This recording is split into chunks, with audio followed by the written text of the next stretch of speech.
بسم الله الرحمن الرحيم. الرحمن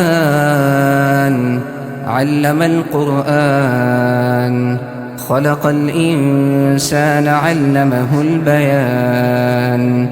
الشمس والقمر بحسبان، والنجم والشجر يسجدان.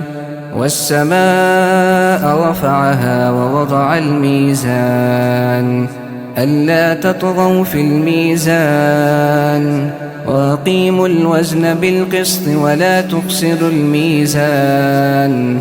والأرض وضعها للأنام، فيها فاكهة والنخل ذات الأكمام، والحب ذو العصف والريحان. فبأي آلاء ربكما تكذبان؟ خلق الإنسان من صلصال كالفخار، وخلق الجان من مارج من نار. فبأي آلاء ربكما تكذبان؟ رب المشرقين ورب المغربين، فبأي آلاء ربكما تكذبان؟ مرج البحرين يلتقيان، بينهما برزخ لا يبغيان. فبأي آلاء ربكما تكذبان؟ يخرج منهما اللؤلؤ والمرجان. فبأي آلاء ربكما تكذبان؟ وله الجوار المنشآت في البحر كالأعلام. فبأي آلاء ربكما تكذبان؟ كل من عليها فان، ويبقى وجه ربك ذو الجلال والإكرام. فبأي آلاء ربكما تكذبان؟ يسأله من في السماوات والأرض، كل يوم هو في شأن. فبأي آلاء ربكما تكذبان؟ سنفرغ لكم أيها الثقلان. فبأي آلاء ربكما تكذبان؟ يا معشر الجن والإنس إن استطعتم أن تنفذوا من أقطار السماوات والأرض فانفذوا، لا تنفذون إلا بسلطان.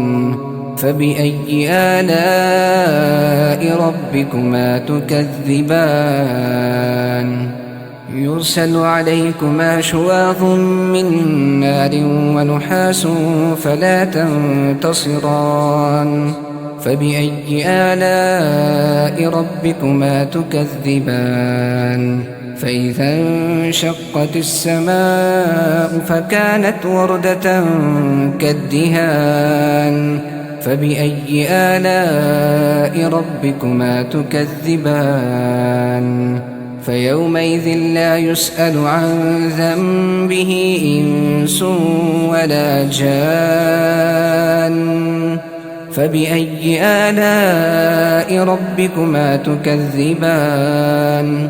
يعرف المجرمون بسيماهم فيؤخذ بالنواصي والأقدام. فبأي آلاء ربكما تكذبان؟ هذه جهنم التي يكذب بها المجرمون، يطوفون بينها وبين حميم آن. فبأي آلاء ربكما تكذبان؟ ولمن خاف مقام ربه جنتان، فبأي آلاء ربكما تكذبان ذواتا أفنان فبأي آلاء ربكما تكذبان فيهما عينان تجريان فبأي آلاء ربكما تكذبان فيهما من كل فاكهة زوجان فبأي آلاء ربكما تكذبان متكئين على فرش بطائنها من استبرق وجنى الجنتين دان فبأي آلاء ربكما تكذبان فيهن قاصرات الطرف لم يطمثهن إنس قبلهم ولا جان